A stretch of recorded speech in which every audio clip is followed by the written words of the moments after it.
la identidad entre la creación de The depósitos. parallels between the creation of deposits and the issuance of unbacked banknotes.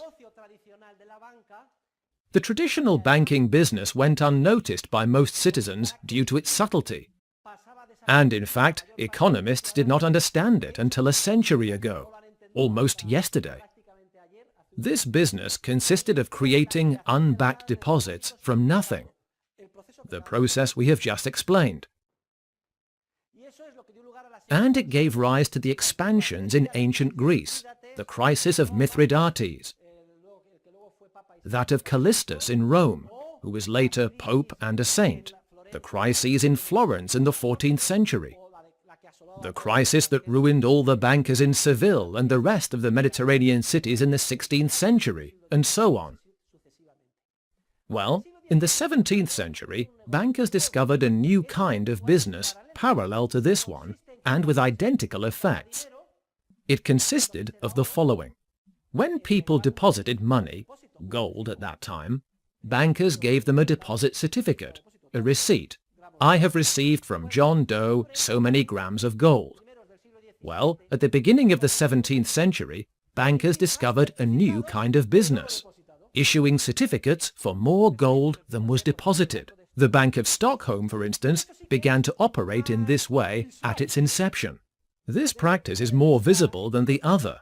As the book shows, from an economic standpoint, the issuance of unbacked deposits is in effect identical to the issuance of unbacked bills. The accounting entries are exactly the same. There is only one difference.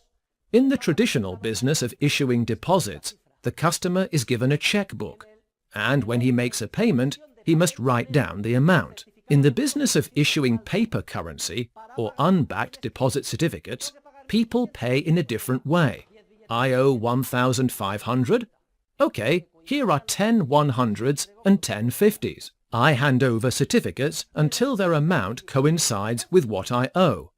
From a juridical standpoint, before bankers in the business of issuing unbacked deposits of fiduciary media obtained the privilege of legally acting in this way, and I am saying business today with a grain of salt, they were committing the crime of misappropriation.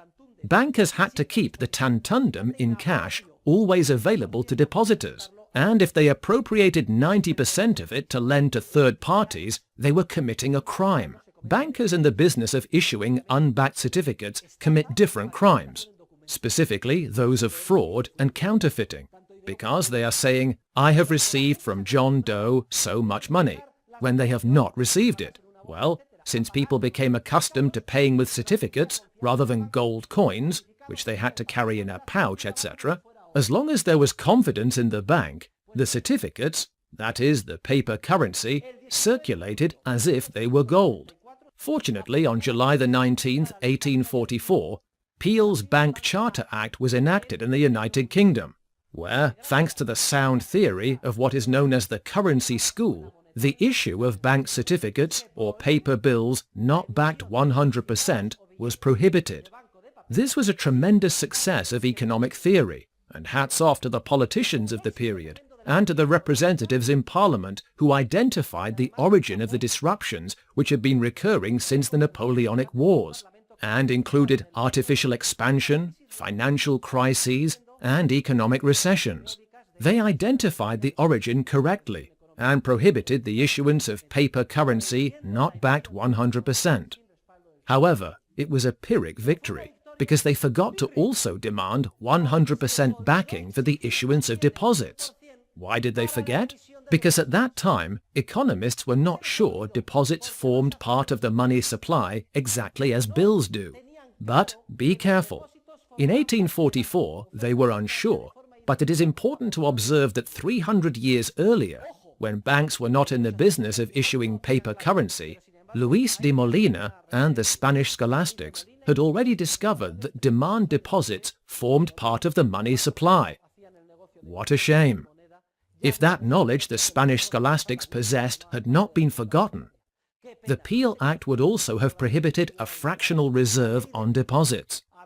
And that law, which has provided the foundation for the entire financial system of the Western world, from the time of the Industrial Revolution until the present day, would have prevented all the recurring crises and cycles of boom and recession which have affected Western, poorly named, market economies.